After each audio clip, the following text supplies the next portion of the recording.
And so anyways, I've been in one scandal after another in Canada, like seriously, like nonstop for 18 months. The last one, just 2 days ago, I was at Queen's University in Kingston, and there was a big demonstration. There was a very eerie occurrence. They arrested a woman who was carrying a garrote, for God's sake. You know, Does that frighten you? That was not good. The Queen's University thing was not good. We were in a hall. It was kind of like a church, this hall. It's what it looked like. It was lined with stained glass windows, and probably 20 of them. And there was a protester had climbed up in the window well of all 20 windows, probably 5 or 6 feet off the ground.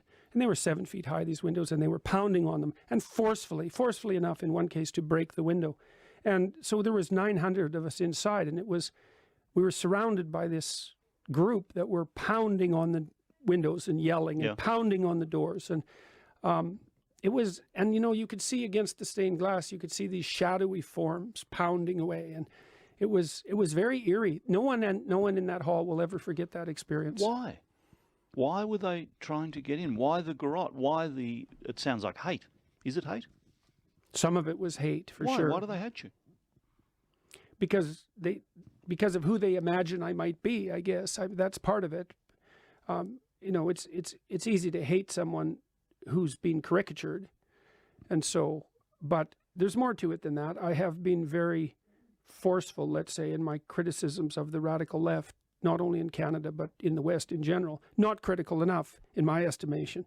So I hold no stock whatsoever for the radical leftists. I'm absolutely appalled that they are the force they are in the universities. And I do believe that in many ways the universities have done more harm in society than good over the last 20 years.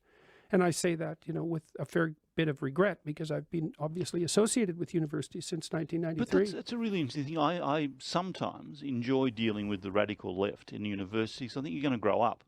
You're going to get through this, and I enjoy the challenge and the drama and it's a challenge of youth saying, you're wrong. I'm right, and I know I'm right because I'm 20 and I know everything. Well, it's not the students so much I'm concerned about. It's the staff, is it? Oh yeah, it's the staff and the administrators. And no, it's not the students. I mean, look, I've been protested against. I watch the protesters, and most of the time, the vast majority of them are young people whose desire to have a positive influence in the world is channeled into this particular political expression at the moment. But so many of them are manipulated by the faculty members. And there's no excuse for that. And what they're doing is far more dangerous than it looks. Why do young men need you? Well, first of all, you know, I would say it's not just young men. Part of that's an artifact of the fact that most of the people who watch YouTube are young men. But I won't evade the question. I mean, because, see, to some degree, maturation among men is a voluntary process. It's not so voluntary for women. They have to grow up fast. They have a lot of things to do before they hit 30. Yeah. With men, it can take longer, and they need a call to adventure, let's say, and they need a call to responsibility, and they need to be initiated into responsibility and to have a case made for its utility. And so I'm saying, look, it's better to be adult than to be a child. It's better. It's better to be in control of your own destiny. There's a place for you in the world. The world would be lesser if you don't take your place in it. That you have a responsibility to bear, to sort out your education, to straighten out your life, and to become who you are. Grow the hell up. Grow up, and for reasons that are positive for you, positive for your family, positive for everyone. So is this generation lost? They're clinging to what you're saying and doing in a desperate. I'm not criticizing what you're saying and doing, but they need it. They need it desperately. Why?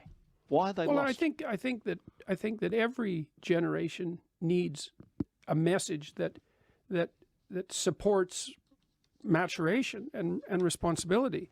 I think that we've done a bad job as a culture of putting that message forward. So to me, since the mid-1960s, our young people have been fed a never-ending diet of rights and impulsive freedoms, something like that. And that leaves a hole, because most of the meaning that people manage in their lives, and so that would be the meaning that you can offset against the tragedy of life, that comes from adopting responsibility and carrying a load. Like human beings